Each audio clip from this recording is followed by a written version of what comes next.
एक समय की बात है। भारत के एक छोटे से गांव बड़ीपुर में बहुत शांति थी।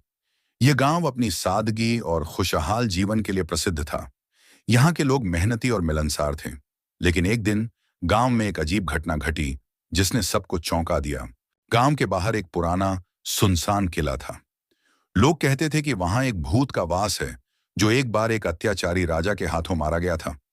उसकी मौत के बाद उसकी आत्मा ने किले को अपना घर बना लिया। मगर किसी ने भी कभी किले की ओर ध्यान नहीं दिया, क्योंकि वहां कोई नहीं जाता था। एक दिन गांव में एक युवक वीरू अपने मित्रों के साथ किले की ओर गया। वीरू को यह सब सिर्फ एक कहानी लगती थी और उसने सोचा कि उसे भूत प्रेत जैसी चीजों पर विश्वास नहीं करना चाहिए। वीरू और उसके दोस्तों ने किले में घुसने का निर्णय लिया। किले के अंदर वीरू को एक पुरानी किताब मिली जिसमें उस भूत की कहानी लिखी हुई थी।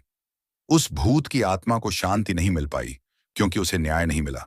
वह राज्य नहीं था कि उसकी मौत इतनी बुरी तरह हुई। उसकी आत्मा हर रात किले में घूमती है और बदला लेने के लिए तैयार रहती है। किताब में लिखा था। वीरू और उसके दोस्तों ने यह बात महसूस की और वे डर के मारे किले से बाहर भाग आए। लेकिन उस दिन के बाद गांव में अजीब घटनाएं होने लगीं। लोग रातों को बुरी तरह डरने लगे। अचानक से गांव के लोग गायब होने लगे, जैसे कि कोई उन्हें उठा ले जाता हो। पहले तो यह सब एक अफवाह जैसा लगा, लेकिन धीरे धीरे यह साबित हो गया कि कुछ न कुछ बुरा हो रहा था। फिर एक रात गांव में एक और घटना घटी। गांव के मुखिया श्रीमान शर्मा अपने घर के अंदर बैठे थे जब अचानक एक ठंडी हवा चली।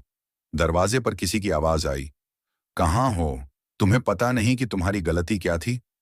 ये आवाज उन्हें सीधी उनके दिल तक महसूस हुई। शर्मा जी ने दरवाजा खोला, लेकिन बाहर कोई नहीं था। अचानक उन्होंने महसूस किया कि उनके आसपास कुछ ठंडी और डरावनी चीज थी। वे डर के मारे चिल्लाए और गिर पड़े। अगली सुबह शर्मा जी का शव उनके घर में मिला और उनके चेहरे पर एक खौफनाक मुस्कान थी। गांव के लोग अब समझ गए थे कि वह भूत अपनी आत्मा की शांति के लिए गांव वालों से बदला ले रहा था। कोई भी रात को बाहर नहीं निकलता था, लेकिन फिर भी लोग गायब होते गए। ये सब देखकर गांव में भय का माहौल फैल गया। हर रात भूत की आवाजें गूंजने लगीं। "मैंने तुम्हारा खून किया है, अब तुम भी मेरी तरह सजा भोगो।" एक दिन गांव में एक साधु बाबा आए। उन्होंने गांव वालों से सुना कि यह सब एक बदले की भावना के कारण हो रहा था। बाबा ने गांव वालों को बताया कि भूत की आत्मा को शांति तभी मिलेगी जब उसकी हत्या करने वाले राजे के किले को ध्वस्त किया जाएगा। साथ ही वह भूत को सही तरीके से पूजा अर्चना करके शांति देंगे। गांव वाले बाबा की बातों को समझे और किले में गए। बाबा ने पूजा की और भूत की आत्मा को शांति दी।